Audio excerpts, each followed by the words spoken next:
If you're here because you want to fix your Bluetooth hearing aid issues, then try these 7 tricks to overcome any connectivity or streaming problems. Alright, so whether you're wearing a Phonak, Oticon, ReSound, Starkey, Widex, Jabra, Philips, etc. make of hearing aid, the easiest and the most overlooked trick to overcome any Bluetooth issues is to turn everything off and turn it on again. So if you have a rechargeable hearing aid, place them in the charger and then take them out. Or if you have disposable batteries in your hearing aids, then open and close the battery door. At the same time, I'd also recommend turning off your smartphone as well, as more often than not, this will remedy everything. However, if this does not resolve your Bluetooth issues, I would continue to complete everything in today's list to ensure good hearing aid Bluetooth health. The next simple trick that you can check at home is to ensure that your Bluetooth is switched on. To check this, head over to your settings menu, that's in your phone rather than the respective hearing aid app, scroll down to the Bluetooth menu and then just check that it's enabled. Now we know that your Bluetooth is switched on, it's important to check that your hearing aids are still paired with your iPhone. And depending on the manufacturer, there are 2 different ways of doing this. Firstly, if you're wearing Phonak, Unitron or Signia's classic Bluetooth hearing aid, then I want you to stay in this Bluetooth menu and you should see 3 devices paired. I know this is a little bit confusing, but one is for streaming functionality and the other 2 are for the app. If you see them there but they say not connected next to them, then press on them and it should connect them seamlessly.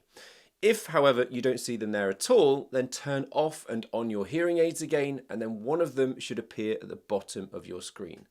Click it to pair. If, on the other hand, you have any other manufacturer of hearing aids, so Widex, ReSound, Signia, Oticon, Starkey, Philips, Rexton, etc., they use a low energy form of Bluetooth, and you'll find them connected in a different menu altogether. To access this low energy Bluetooth menu, again head to settings on your iPhone, scroll down, but this time not to Bluetooth that is. It's the accessibility menu that you want, and then hearing devices. At the top here, you should see your name listed along with the model of your hearing aid. If not, again, turn the hearing aids on and off, and they should appear at the top. And then click on your name and it should pair. Before we move on to my next tip, I'm going to be really cheeky now and ask you to click like on this video if you're finding it helpful, so that when I make more content like this, it will appear on your YouTube home screen. And actually, while you're at it, I really think you should subscribe too. Yeah, I think that's a good idea.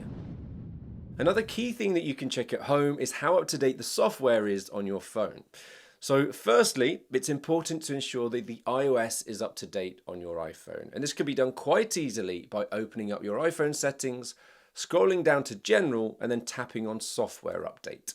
If there's an update available, then I would recommend doing so. And then secondly, I want you to do the same with your respective hearing aid app. Now, the easiest way to do this, in my opinion, is to click on your App Store app and type in the name of your hearing aid app. If it's up to date, then here it will just say open. However, if there's an update available, it will say update. Bluetooth tip number 5. So I've talked about updating your operating system on your phone, and we've also talked about updating your hearing aid app. But there's also software which is built into your hearing aids called firmware that needs to be regularly updated to ensure good connectivity with your phone. Now, some manufacturers allow you to update your firmware via the app, but in most cases it needs to be done in your clinic by your audiologist. So it's worth getting in touch with them to make sure you have the most up-to-date version of firmware built into your hearing aids. Bluetooth tip number 6.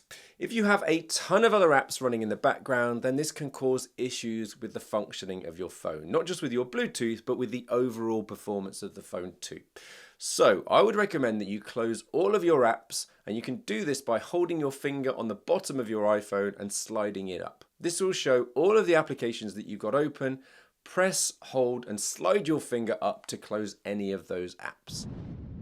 My final tip to ensure the most efficient Bluetooth use from your hearing aids all comes down to the range that your Bluetooth signal is reaching. If you find that you're getting an intermittent signal with streaming sometimes working to one ear, sometimes both, sometimes neither, then you need to be aware of Bluetooth's limited range, which is on average around 10 meters, and it needs a direct line of sight. So realistically, if you're planning on using the phone for streaming the radio, phone calls, music, or podcasts, then I'd recommend you have it next to you and in your pocket. If after all of this you still find you're having Bluetooth issues, it may be time to update your hearing aids. And here is a video reviewing the best hearing aids to help you to make your decision.